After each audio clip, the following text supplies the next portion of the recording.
Aujourd'hui, 5 août 1884, l'histoire d'un tube qui va faire un tube.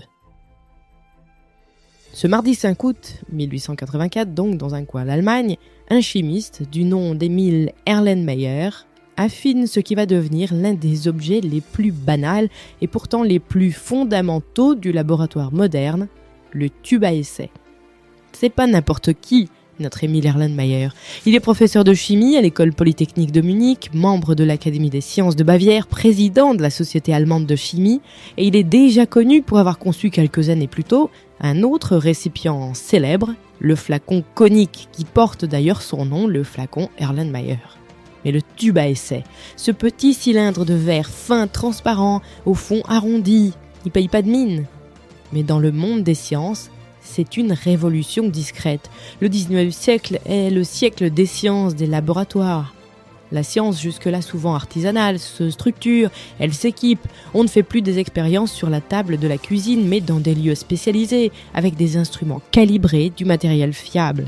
Et surtout, du verre. Le verre, c'est la matière reine du labo.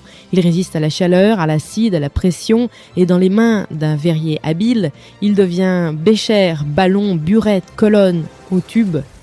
Le tube à essai d'Erlenmeyer n'est qu'un chaînon, mais un chaînon décisif, pratique, facile à chauffer à la flamme. Il permet l'expérimentation rapide en petite quantité et surtout, il standardise. On peut désormais comparer, reproduire, mesurer.